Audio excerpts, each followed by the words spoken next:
Formula ఈ కేసులో చట్టపరంగా వెళ్తామన్నారు మంత్రి శ్రీధర్ బాబు. అరెస్ట్ విషయంలో చట్టం తన పని తాను చేస్తుందన్నారు. కేటీఆర్ ను అరెస్ట్ చేస్తామని తాము ఎక్కడా చెప్పలేదన్నారు. చట్టంలో ఏదుంటే అదే జరుగుతుందన్నారు. తెలంగాణ ప్రజలను కేటీఆర్ పక్కదారి పట్టిస్తున్నారన్నారు ఎంపీ చామల. 5 లక్షల కోట్ల మోసం అంటూ ఆరోపణ చేస్తున్నారని, రేవంత్ ను బద్నాం చేయాలని చూస్తున్నారన్నారు. రేవంత్ కుటుంబంలో ఎంతమంది రాజకీయాల్లో ఉన్నారని ప్రశ్నించారు. కేసీఆర్ లా రేవంత్ ఫామ్ హౌస్ పాలన కాదన్నారు.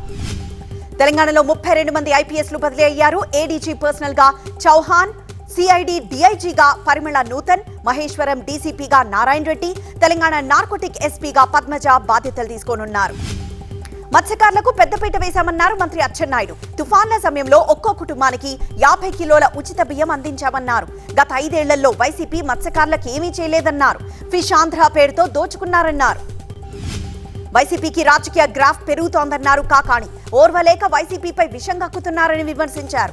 చంద్రబాబు, లోకేష్, పవన్ కళ్యాణ్ లా ప్రజల డబ్బుతో జగన్ ప్రత్యేక విమానాల్లో తిరగడం లేదన్నారు.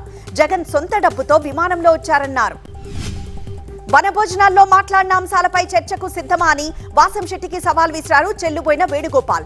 చర్చకు రాకపోతే కులానికి క్షమాపణ చెప్పాలని డిమాండ్ చేశారు. వాసంశెట్టి ఆరోపణలు వాస్తవం కాదని నిరూపిస్తానన్నారు. నిరూపించలేకపోతే తాను క్షమాపణ చెప్తానన్నారు.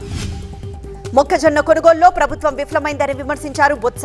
ప్రభుత్వం ఇచ్చే మద్దతు ధర 2000-4000 ఉంటే దళారులు 1700కు కొనుగోలు చేస్తున్నారన్నారు. గతంలో మార్క్ ఫెడ్ ద్వారా కొనుగోలు చేశామన్నారు బొత్స. కుప్పంలో 3వ రోజు పర్యటించారు భువనేశ్వరి.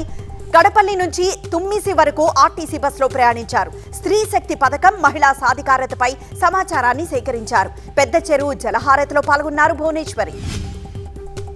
10th పరీక్షల షెడ్యూల్ విడుదలైంది. మార్చి 16 నుంచి ఏప్రిల్ 1 వరకు 10వ తరగతి పరీక్షలు నిర్వహించనున్నారు. ఉదయం 9:30 నుంచి మధ్యాహ్నం 12:45 వరకు పరీక్షలు నిర్వహిస్తారు. చొరబాటుదారుల్ని అడ్డుకోవడం దేశ భద్రతకు ఎంతో కీలకమన్నారు కేంద్ర మంత్రి అమిత్ షా. దేశ ప్రజాస్వామ్య వ్యవస్థను పరిరక్షించేందుకు చొరబాట్లను నిరోధించాల్సిన అవసరం ఉందన్నారు.